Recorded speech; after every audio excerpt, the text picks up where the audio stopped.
Hi, and welcome to Quid Pros Quo. I'm Zach. And I'm Rin. And today we are talking about mentors, okay? So when we're talking about mentors, we are talking about another writer who is further along in their writing journey than you, and they have agreed to help you develop your craft. So those are the people that we're talking about, and this episode is talking about how to find them and how to work with them, not how to be one. We will get to that later. But this is how to find and work with a mentor. Yes, how to be a mentor is not really writing fundamental. No, it's not. Like advanced writing? Yeah, sure. Yeah, writing 401. Geez, writing 401. Exactly. So, one important thing to recognize, I think, is that it doesn't really matter how much further along in their writing process they are than you. They just have to be further along. Yeah. So if you have never written a novel before, you're just looking for somebody who has finished a novel. Yes. That is, they can be your mentor for right now. If you have finished a novel but you've never published a novel, find somebody who has published a novel and they can be your mentor. Mm-hmm. You don't have to find a New York Times bestselling author to be your mentor right off the bat. Exactly. And the probability of finding a New York Times bestseller who will just randomly mentor someone who has never written a novel is probably pretty low, I would say. Yeah, I think that's accurate. Set realistic goals, friends. Yeah. So, Bryn, before we started recording, you had mentioned that this was a field that you didn't know a whole bunch about. What are some of the questions that you have about finding the mentor? I think probably my first question is, does it have to be a one-on-one relationship? I would say no. I would think that with a writing mentor, you are looking for somebody who has enough attention to provide customized feedback for your stuff. So, for example, in the writing contest that I'm currently judging, I would not consider myself a mentor because the amount of personalized feedback I'm able to give is 2 paragraphs. I get to write 2 paragraphs at the bottom of their rubric sheet to kind of talk about what's going on inside of the piece and why I graded it the way that I did because I have a rubric. So I wouldn't be a mentor in that case. What is more of a mentor relationship is being able to take somebody's or to be able to send your writing off to somebody for them to read it, for them to send it back to you and say, here's some things that I would change, and then be able to take it back and read it again or read something else of yours sort of thing.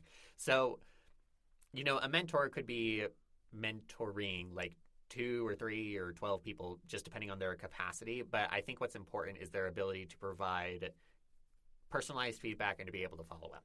That makes sense. Next question. Where do I find a mentor? Okay, there are lots of ways that you can find a mentor.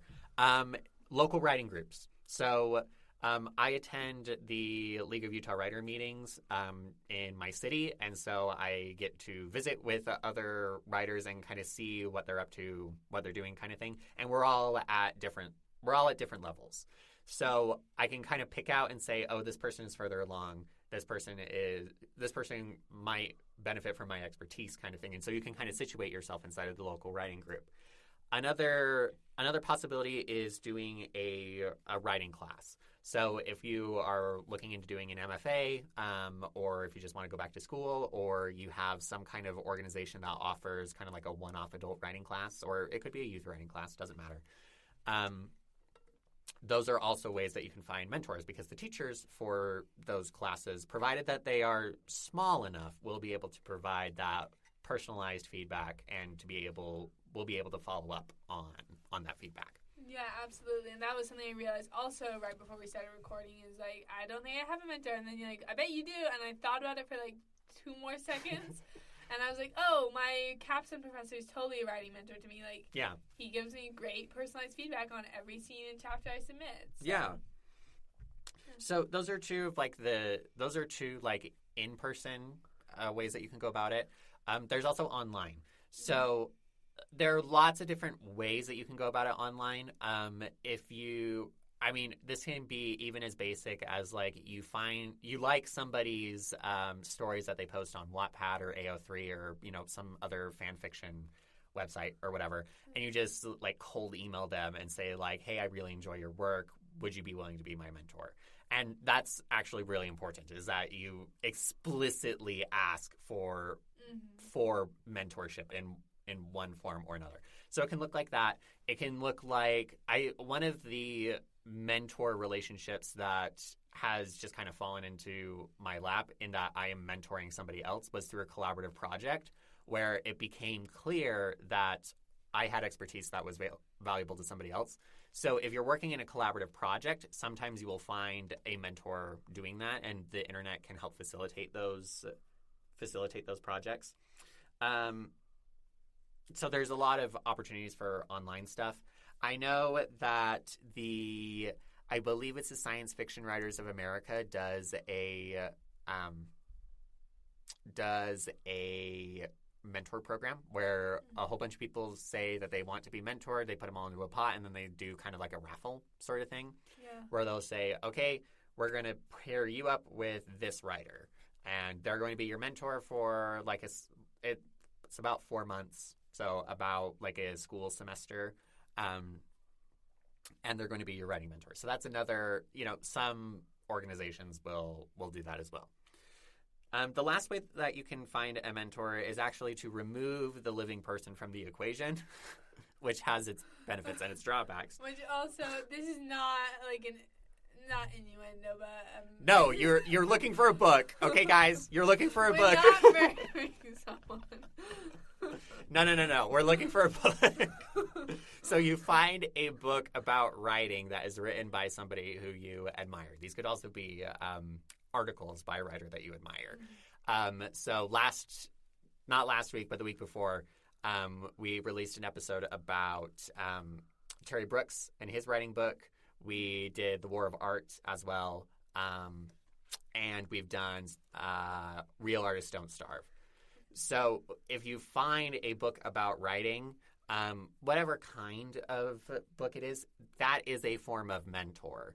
The author of that work becomes a kind of mentor to you because you can use their work to look at your own stuff, go through and say, this is where this is working, this is where it's not, and this is how I can apply the feedback that I'm getting from this static text. Yes. And this is great because this is something you can go back to over and over again when it's a book. Yeah. And you can read through it multiple times, like, get more out of it every time. Like, I definitely got more out of reading Sometimes Magic Works a second time than I did just the first time. Right. I looked at, like, my highlights from the first time I read it through on my Kindle, and I had, like, 6 highlights. Mm-hmm. But now I have, like, a full, like, half page of notes in my bullet journal. Yeah. Of, like, different things I pulled out. So. Yeah, and I had a similar experience with Real Artists Don't Starve, is when I read it through once just to get the information, and then I read it through again and started highlighting and pulling things out and saying, this is what I need to work on, kind of thing. So books can also be a form of mentor. They're not going to be able to provide personalized feedback in the way that I defined a mentor at the top of the show, but they can still provide that feedback and help you to develop your craft if you don't have a physical person to help you along the journey. Absolutely. What are some things to look for in a mentor? Okay, let's talk about this. Your mentor should know your genre. If you write fantasy, you should not go to somebody who writes historical fiction. There are some aspects of writing that are the same in between genres, but as far as like tropes and expectations, those are completely different. So you want to find somebody who writes in your genre, and you want to get specific about your genre. So, I mean, Rin, you've mentioned on the podcast before that you write fairy tale retellings. Yes. So you want to find somebody who writes fairy tale retellings and knows that genre well. Not somebody who does grimdark or somebody who does dark academia or somebody who just does fantasy in general, like adventure stories. You're looking for somebody who does fairy tale retellings. Yes, and if I can think of another, like, mentor I have, like, not a physical mentor this time, this is actually books. I look at, like, Marissa Meyer. Yes. And, like, she does amazing fairy tale retellings, and she's, like, one of my inspirations. I'm, like, querying an agent at her publishing house right now, and I'm, like, waiting for a reply. I don't think it's going to go. Because that's just how Korean goes, but yeah. But nonetheless. It's exciting, and you can Marissa Meyer's brand is fairy tale retellings, right? Yes. So she's a great person to emulate and to use her work as a form of mentorship. Mm-hmm. For me, I tend to write more kind of, I would describe it as more thematic fantasy and science fiction. So I would be looking for somebody who trends towards more of like the literary fiction as it relates to fantasy and science fiction. But I would also want to be looking for somebody who actually knows space opera, somebody who actually knows sword and sorcery, those sorts of genres rather than epic fantasy. Absolutely. We've already mentioned this before, but they need to have more experience than you. At least in the project you're working on. Yeah. Because if I was trying to write like another sci-fi, then I would like want to go for a sci-fi mentor. But if someone like, different mentors for different projects, and you can mentor in some areas that maybe you don't need mentoring in, like all that. Yeah. And then this is like the most important part, okay? Even if like you can't find somebody, even if you can just find somebody who's like roughly your same level or who is outside of your genre but can still knows enough to be an effective mentor, the most important thing is making sure that they have good people skills and they can offer good feedback. You don't want somebody who like tears you down and you're writing. You want somebody who builds you up and who is constructive. So be aware of the people skills, because that's what this mentorship relationship is about the people skills and being able to be like, hey, I am being vulnerable by saying, I know that this isn't working, so can you tell me how to fix it? And you want somebody who respects that trust and respects that vulnerability rather than taking it as an opportunity to put you down. Yes, absolutely. I think the last important thing is just the logistics of mentorship. Like, you have to share what you're writing with your mentor.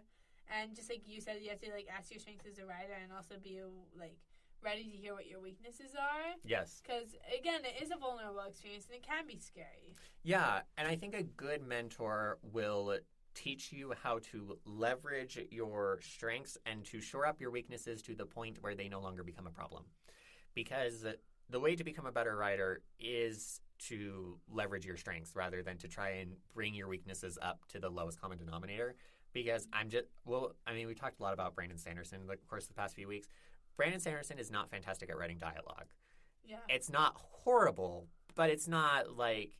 It's not like mind-blowing. It's not mind-blowing, right? If I want good dialogue, I go watch Andor, and I'm like, oh, dialogue. I haven't seen Andor yet. I need to. You need to. The dialogue is superb. Excellent. But, Brandon Sanderson leverages his world building and his magic systems in order to make his plots interesting, and that's kind of his strength and his brand. Yeah. Whatever author you're going to pick out, you're going to be able to say, oh, this author has strengths and weaknesses, and the things that make them great are their strengths, not necessarily because their weaknesses are that much closer to their strengths. So a good mentor will focus on making sure that you can get your weaknesses to like the lowest common denominator, because you have to be able to write passable dialogue, even if you can't write phenomenal dialogue, or you need a passable fill in the blank.